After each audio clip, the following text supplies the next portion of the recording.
नाही, पण आवाज गर्जना आली पाहिजे. बरोबर? बोला, जोराला आवाज आला पाहिजे. आपल्याजवळ फक्त काढण्यासाठी आवाज आहे, पैसा आपण स्वतः काढायचा नाही, त्याच्या व्यवस्थेच्या कानाखाली काढायचा. बरोबर आहे का? आपला जो प्रश्न आहे हा प्रश्न आपल्या सर्वांना माहिती आहे. ताई, आम्ही दर महिन्याला पैसे भरले. पहिले 417 भरले दरमहा 1995 मध्ये. 2000 पासून पैशांची किंमत खूप होती. 2000 मध्ये 541 14 पासून आम्ही 1250 रुपये भरतो दर महिन्यात. एवढे पैसे भरले, त्याचं जर आपण गणित केलं व्हॅल्युएशनच्या नुसार, तर आज प्रत्येकाच्या सरकारकडे 20 लाख रुपये जमा आहेत. पैशाचं नका म्हणून, कालचं सोनं आज 2.25 लाखावर गेलं. पैशाची व्हॅल्यू कमी जास्त कशामुळे होते, त्याचं व्हॅल्युएशन कसं काढायचं जर पाहिलं तर तुमच्या सगळ्यांच्या सरकारकडे 20 लाख रुपये जमा आहेत. माझे 20 लाख तुमच्याकडे जमा आहेत आणि त्याच्याऐवजी तुम्ही मला 1000 रुपये देता. हा माझ्यावर अन्याय आहे की नाही? अन्याय की नाही? या अन्यायाविरुद्ध आपण उठून उभे राहिलेलो आहे. कोणतंही सरकार आली गेली, व्यवस्था परिवर्तनाचा मुद्दा आहे.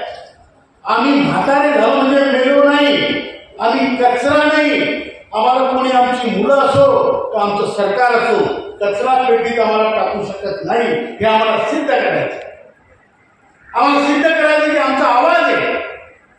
आम्हाला सिद्ध करायचं की आमचा हक्क आम्ही मिळवून घेऊ शकतो. अरे असा कसा देणार नाही? घेतल्याशिवाय राहणार नाही, ही हिंमत आपल्याला ठेवायची. आज अमरावतीत तुम्ही एवढी लोक जमली, तुम्हाला सांगतो, तुम्ही एवढेच नाहीये, संपूर्ण देश आज ज्येष्ठ नागरिक जागृत झाला. मला एक सुप्रीम कोर्टाचे वकील भेटले, त्यांचं नाव होतं मुकेश जिंगियानी. त्यांनी मला दिल्लीला भेटले ते, आणि ते म्हणाले, राऊत साहेब, माझी खूप दिवसाची तुम्हाला भेटायची इच्छा होती. 86 वर्षाचे माणसं, तुमचं गोरेपान काहीतरी, त्यांचे केस पांढरे वगैरे, आणि खूप चांगला माणूस. म्हटलं, मला कशाला भेटायची इच्छा? तुमची संघटनेबद्दल आम्ही ऐकतो, पाहतो, सोशल मीडियावर पाहतो. त्यांनी सांगितलं, तुम्हाला माहिती आहे का, तुमची संघटना जगातली ज्येष्ठ नागरिकांची सगळ्यात मोठी संघटना. तुम्ही एकटे आहे का? एकटे आहे का? एकटेच आहे. तिथं बायका सोबत आलेल्या असतात. बरोबर आहे की नाही? त्यांचं ऐकतात. हातवर 4 लोकांच्या बायका त्यांचं ऐकतात. पुढच्या वेळेस येताना त्या 4 बायका तरी वाटल्या पाहिजे. बरोबर आहे? आणि ज्यांच्या ऐकत नाही त्यांच्यासाठी आपल्याजवळ थांबून आहे. तिला सांगा बायकोला, ते राऊत साहेब म्हणत होते, बायको सोबत पाहिजे. तू एकटी का दुसरं एकटी? तुम्हाला सांगतो बायका, तुमची बायको तुम्हाला सोडणार, ती आल्याशिवाय राहणारच नाही. बरोबर आहे का? बरोबर आहे का? हे आपल्याला करायचं, संख्या वाढवायची, आणि आपल्यासाठी दुसरं कोणी काही करणार नाही, व आपल्यालाच करणार. आमच्या पुसलकर साहेबांनी बरोबर सांगितलं, आमदार खासदाराच्या पेन्शनी वाढतात, 2दारी 4दारी 4 पेन्शनी वाढतात. पण आपल्याला आपलं मिळवणं आहे. आपली पेन्शन वाढवायला फक्त आपणच कारणीभूत करणार, बाकी कोणाला तुमच्याशी काही घेणं नाही. स्वतःच्या शिंगानं माती उकरावं ते भाऊ. बरोबर आहे का?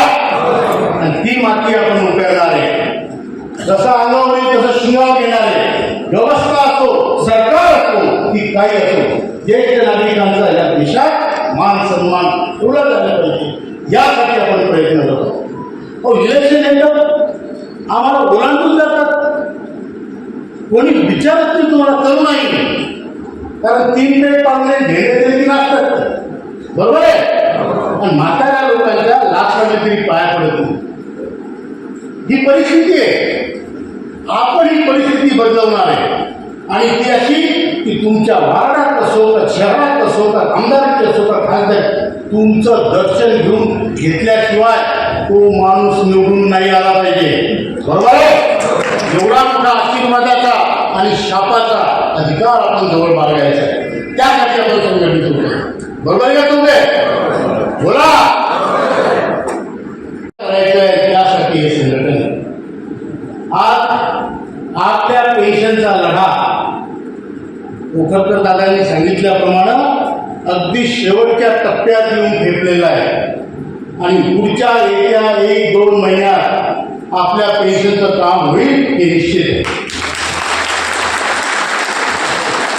तसे संकेत आहे. आता संकेत काय? जी बीजेपी 3,000 BMS बीजेपीचा कामगार पक्ष 3,000 रुपये मागत होते. त्यांना आपण शिव्या घातल्या. मी स्वतः बोललो त्यांच्याशी की हे बरोबर नाही. अरे तुम्ही लोकांना मातीत का घालता? तो पैसा काय तुमच्या बापाचा आहे? तो आमच्या बापाचा नाही, आमचा पैसा आहे. बरोबर आहे.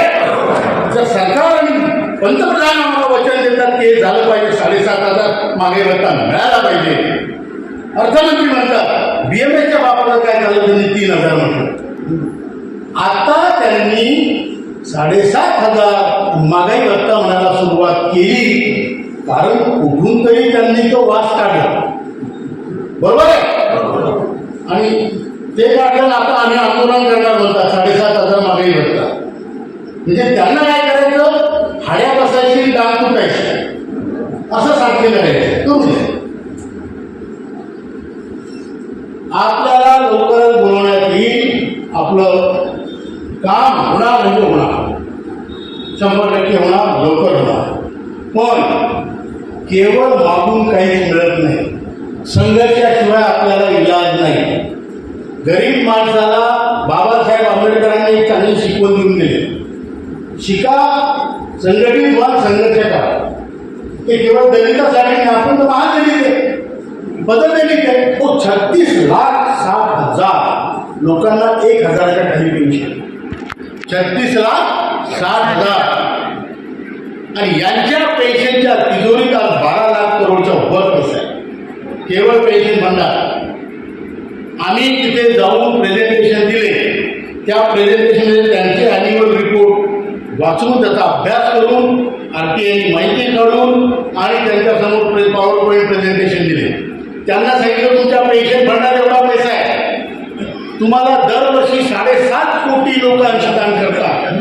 त्याचे तुम्हाला इतके पैसे येतात आणि या दोन्ही पैशाचं मिळून तुम्हाला इतकं व्याज येतं आणि त्या व्याजाचा तुम्ही 1/5 फक्त पेन्शनमध्ये वाटता. मग तुम्ही काय फंड फुगवण्यासाठी बसले का? दुर्दैवाची गोष्ट अशी आहे की ते 43 लोक CBTच्या कमिटीत आहेत.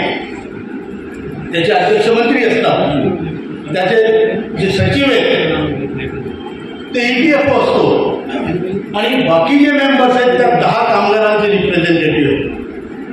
3 इंटर, 3 BMS, 3 कम्युनिस्ट C2 वगैरे आणि 1 HMS. हे 10 लोक तुमचे कामगारांचे आपले रिप्रेझेंटेटिव्ह तिथे असून तिथे ते काही करत नाही. चहा बिस्किटं खात असतील किंवा पाकिटं घेत असतील. आतापर्यंत एवढ्या संघटना असून त्यांनी इतिहासचा मुद्दा का नाही सोडवला? बरोबर का? तुमच्या नोकरी गेली, तुम्ही रिटायर झाले की तुमच्या पावत्या तुमच्या जवळ क्षमताने पावती पाडायची. मग तुम्ही आमचे कोणी नाही, आम्ही तुमचे कोणी नाही. तुम्ही त्या संघटनेचे सभासद नाही, त्या संघटनेने तुमच्याशी घेणे. काही मी सांगतोय एवढ्या आपल्या भारतातल्या संघटना आहेत, एकही संघटना कामगाराची नाही आहे. कोणती BMS BJPची, इंटर काँग्रेसची, C2 कम्युनिस्टाची. अरे कामगाराचं कोण आहे? बरोबर आहे तुम्ही?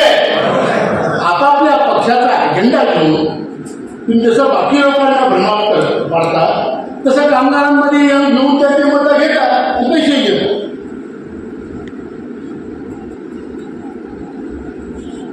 म्हणून आपल्याला आपला स्वतःचा अभिमान जर जपायचा असेल, आपलं अस्तित्व आपल्या घरात टिकवायचं असेल, आपल्या समाजात टिकवायचं असेल तर या संघटनेशिवाय आपल्याला कोणालाही पर्याय नाही. आज काय हा केवळ पैशाचा लढा नाही आहे. मी तुम्हाला सांगतो, हा लढा आमच्या अस्तित्वाचा स्वाभिमानाचा आहे. आज 50,000 रुपये जो माणूस घरात पगार घेऊन येत होता, त्याच्या घरात त्याला पहिले वरण भात, तुपाची डाळ, पहिलं जेवण कारभारी, घराला कारभारी राहिली नाही, त्या घराचं पितृत्व होता, दातृत्व होता, कर्तृत्व होतं.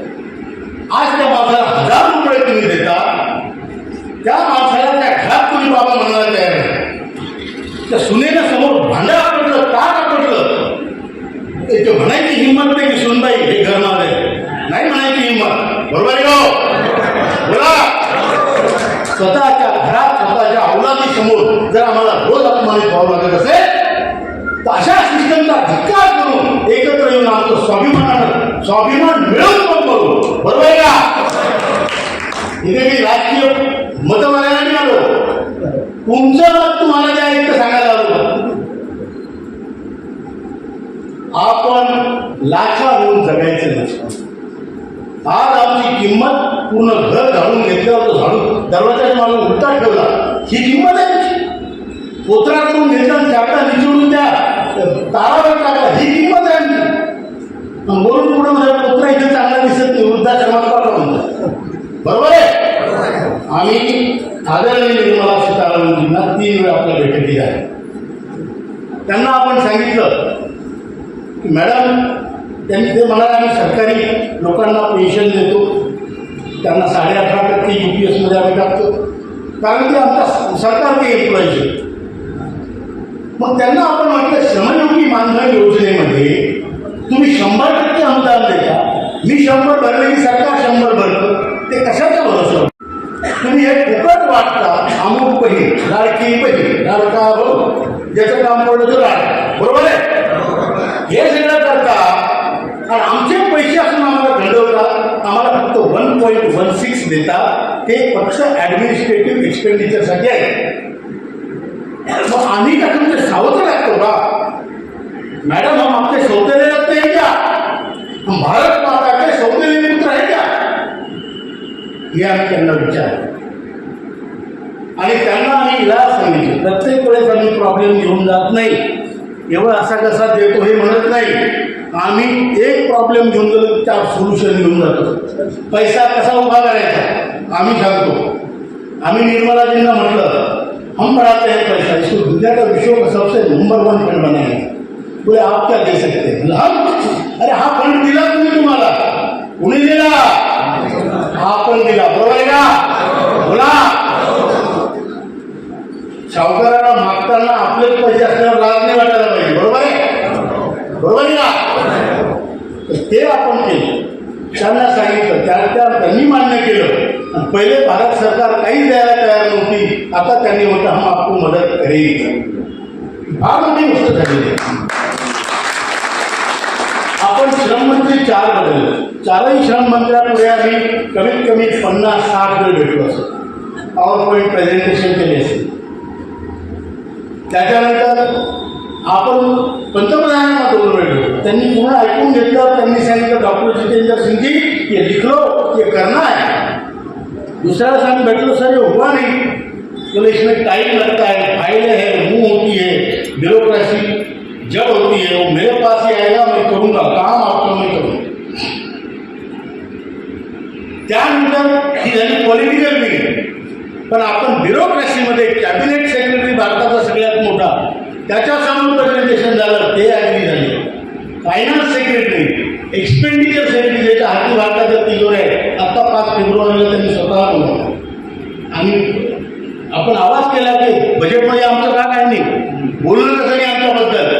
तर त्यांनी बोलावून घेतलं, सांगितलं तुमचा विषय मला समजून घेऊया, मी करतो.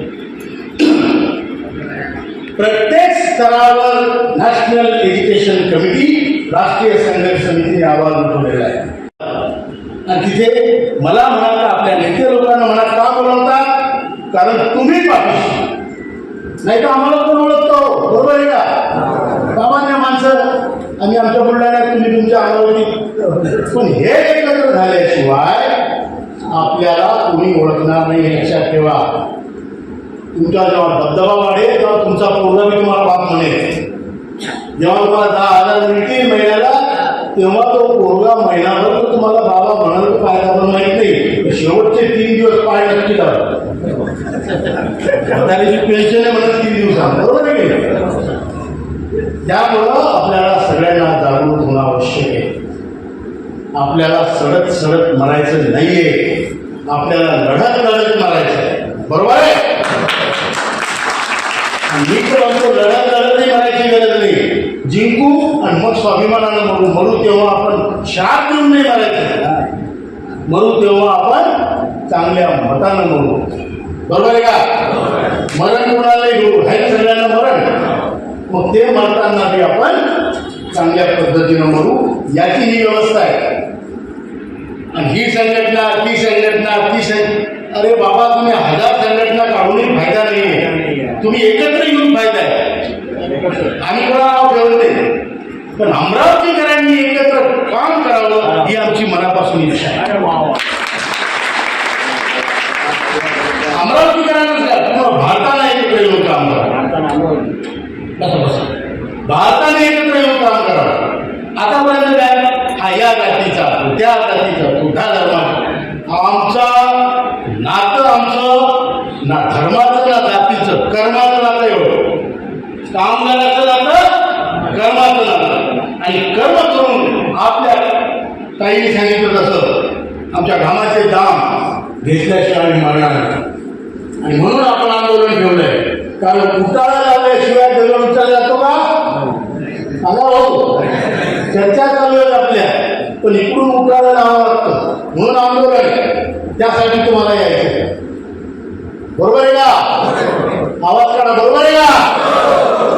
जोश पाहिजे, जोश. वातावरण झालं निरोप. आणि म्हणून आपल्याला मोठं आंदोलन 9, 10, 11 तारखेला दिल्लीला जंतर मंतरवर घ्यायचं आहे. आणि त्यासाठी अवतरण द्यायला मी आलो, मुळं द्यायला, बरोबर आहे का? यायचं आणि स्वतः स्वतःच्या बायकोला आणा.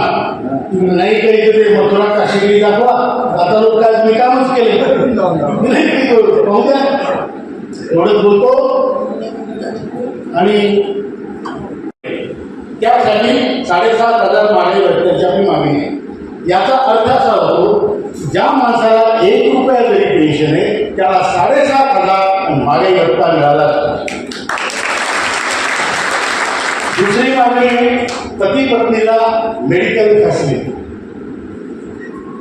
तर आम्ही मंत्र्याशी जेव्हा भेटलो, मनसुखभाई माननीयांची, चांगले मंत्री आहेत, चांगले माणसं आहेत, समजून घेणारे आहेत, ते म्हणाले आयुष्यमान भारत में हम आपको जोड़ देंगे. मतलब सर वो 70 साल के बाद तो जोड़ेंगे, ये कामगार है, इसको तो गन्ने जैसा जूस निकाला इसका, बरोबर आहे? आणि ते चिपाड 70 पर्यंत जगत नाही म्हणून आम्हाला 58 वर्षापासून मेडिकल फॅसिलिटी पाहिजे, पती पत्नीला मोफत. ते त्यांनी तत्वतः मान्य केलं.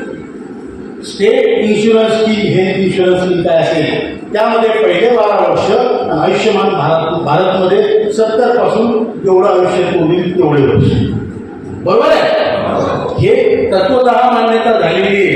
आता ती मान्यता होणे, अंमलात येणे, यासाठी आपल्याला जागरूक राहणं आहे, आंदोलन निश्चित ठेवणं आहे, सगळ्यांनी मिळून एकत्र काम करणं आहे. तिसरी मागणी आपली हायर पेन्शन. सुप्रीम कोर्टाचा जो निर्णय आहे, आज जे काही हायर पेन्शनचे बरेच लोक असतील त्यांना सांगू इच्छितो, तुमचा प्रश्न मागे टाकलेला नाही आहे. ही नॅशनल एज्युकेशन कमिटी जोपर्यंत तुमचा हक्क हायर पेन्शनचा तुम्हाला मिळत नाही, जर तुम्हाला घ्यायचा असेल पैसे भरून, तोपर्यंत आम्ही लढत राहणार. या EPS 95च्या पंक्तीत शेवटच्या माणसाच्या ताटावर लड्डू आलाच पाहिजे याची आम्हाला खात्री. त्यासाठी आपण तिथं पैसे गोळा करण्यासाठी नाही. आणि मी तुम्हाला सांगतो, पुष्कळ लोक ताई आम्हाला विचारतात, HMSचे राष्ट्रीय जनरल सेक्रेटरी आहेत हरभजन सिंग सिद्धू, पुढे माणसं 4-5 हजार युनियन त्या रेल्वेच्या जास्त, त्यांच्या ऑफिसमध्ये गेलो, ती उठून उभे राहिले, मला गळ्याशी लावलं. पहिल्यांदाच बहुत सुना बोले आपके बारे में, क्या सुना? ते म्हणे आम्ही HMSचा, मी जनरल सेक्रेटरी राऊत साहेब, आमची फी संघटनेची गेटवर गोळा होते आम्हाला येतात करोड आंदोलन करतो. आता तुमचे मताने त्याच्याजवळ पैसा नाही, आरोग्य नाही, आणि तुम्ही कसं काय फी गोळा करता आणि कसं काय हे चालवता गाळा. मी त्यांना म्हटलं ईश्वरी कामात कधीच तुम्हाला नुकसान येत नाही, तोटा येत नाही. गजानन महाराजांच्या मंदिरात आपण जातो, बरोबर आहे, ते तुम्हाला पैसे मागतात तो तुम्हाला वाटलं तुम्ही श्रद्धेनं 2 रुपये पेटी टाका, तुम्ही पैसे टाका नका टाकू, दर्शन घ्या नका घेऊ, पोटभर जेवून जा, बरोबर आहे का. तरी ती पोटभर जेवून जा. फक्त एक नियम आहे, तिजोरी हात धरून काढू नका, बरोबर आहे. श्रद्धेचा विषय असतो. हा पण एक मोठा महायज्ञ आहे. संपूर्ण भारतातलं जागरण करणारा हा महायज्ञ आहे. या यज्ञात 2 रुपये 4 रुपये 10 रुपये जे टाकता येते टाकत जा, फुकट घेऊ नका, ते पचत नाही तुम्हाला सांगतो माहिती. काही ना काही टाकायचं, यज्ञ आहे त्यात संविधा टाकायची. ज्याजवळ तूप आहे त्याला तूप टाका, ज्याच्याजवळ तूप नाही त्याने आणखी नाही टाका, काळी कचरा टाका, संविधा टाका. आणि भंडारासारखा आपण भंडाराची डाळ जमा करतो, ज्वारी जमा करतो, हा, आणि मग ती जळून त्याच्या भाकरी करतो. आता तुम्ही जर दुधाची डाळ दिली नाही, ज्वारी दिली नाही, किंवा 2 रुपये दिले नाही, पंक्तीत तुम्ही जेवता, तुम्हाला लाज वाटतो कोणी पहिला, बरोबर आहे का. भंडाऱ्यात जेवण्यासारखा आपला कार्यक्रम आहे, गजानन महाराजांच्या मंदिरासारखा कार्यक्रम आहे, आणि दैवी कार्यक्रम आहे, त्यामुळे त्याला कधीच कमी पडत नाही, कधीच कमी पडत नाही. आणि जो देणारा आहे त्याच्याजवळ पटीनं वापस येईल, तो 100% सांगतो, मला अनुभव आहे. त्यामुळं आपण कोणाला जबरदस्ती मागत नाही. तशी म्हणायला आपली वर्षाला 120 रुपये फी, म्हणजे 10 रुपये नाही. म्हणजे असं समजा बाबा राऊत साहेब अमरावतीच्या स्टँडवर भेटले, त्याला 1 कट चहा पाजला महिन्यात, बरोबर आहे की नाही. तेवढं पुण्य घ्या, आणि नसेल घेतलं तरी फुकट आहे. आम्ही तुम्हाला घेऊन सांगतो, 1 पैसा दिला नाही तरी सुद्धा तुमची पेन्शन वाढणार, बरोबर आहे. म्हणून हे जे संघटन आहे हे आपण एक आपल्याला कोणी नोकरीवर ठेवलं का, पगारी नोकरी काय करायला, कोणा पार्टी पक्षाला कामाला इथं लीडर म्हणून पाठवलं का नाही. आपण हा संकल्पाचा धागा बांधलेला आहे की हे काम करणार म्हणजे करणार, या मार्गात न आलं तरी चालेल, हे काम 100% होणार. त्यासाठी आपण सगळ्यांनी एकत्र आहे. एक माणूस काही करू शकतो. अशोक राऊतची संघटना नाही, यांची पण संघटना नाही, ही देशातल्या प्रत्येक ज्येष्ठ नागरिकाची संघटना, त्याच्या स्वाभिमानासाठी त्याला उठून उभं करण्याचा हा प्रयत्न आहे. आपलं एकच म्हणणं आहे, हतोवा प्राप्तसी स्वर्गम चित्वा वा मोक्षसे महिम तस्मात् उत्तिष्ठ कौंतेय युद्धाय उत्कनिष्ठ. म्हणजे तू जर लढाईत मेला तर स्वर्ग प्राप्त होईल, कितीच असलो. तू जर लढाईत जिंकला तर तुला पृथ्वीचं राज्य मिळेल. आता पृथ्वीचं राज्य निघा 1000 रुपये मिळतील सगळं, बरोबर आहे, बरोबर आहे का, बोला. आणि म्हणून उठून उभा राहा, युद्धाचा निश्चय कर, युद्ध कर. यासाठी आपण इथे जमलेलो. एवढंच बोलतो. आणि तुम्हाला माहिती नसेल म्हणून सांगतो, बुलढाण्यामध्ये जिथे आपलं NSCचं हेडक्वार्टर आहे, तिथे आज 7 वर्ष पूर्ण झाले. दिवस रात्र साखळी उपोषण चालू, दिवस रात्र रोज निवेदन प्रधानमंत्री, फायनान्स मिनिस्टर, लेबर मिनिस्टर आणि CPF यांना रोज निवेदन जातो. रोज शनिवार रविवारचं निवेदन, सोमवारी 3 निवेदन जातं. तुमचे लोक तुमच्यासाठी बसले. एवढ्या मोठ्या अमरावतीत आपण एक हॉल भरू शकत नाही, बरोबर आहे का, बरोबर आहे का.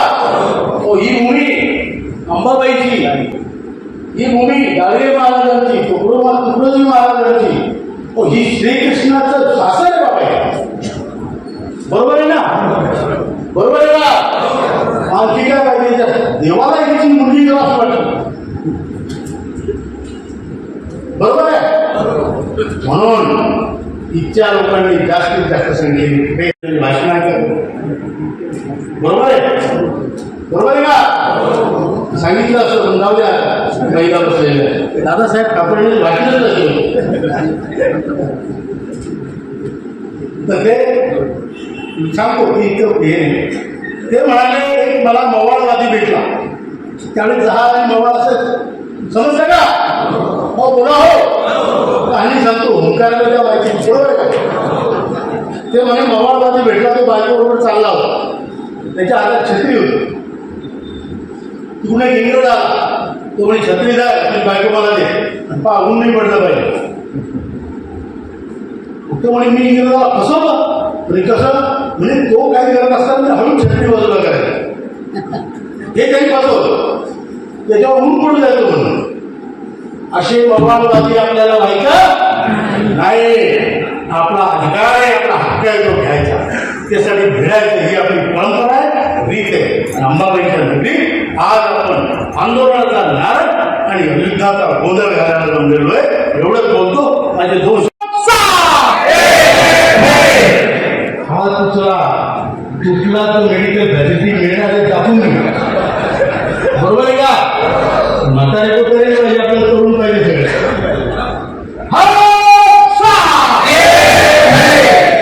ज्येष्ठ भारत श्रेष्ठ भारत. आपला देश जगातला सगळ्यात ज्येष्ठ आणि श्रेष्ठ देश याचा आपल्याला अभिमान आहे. आणि त्या ज्येष्ठ आणि श्रेष्ठ देशाचे आपण ज्येष्ठ आणि श्रेष्ठ नागरिक आहोत. म्हणून आपला नारा आहे ज्येष्ठ भारत श्रेष्ठ भारत. ज्येष्ठ भारत.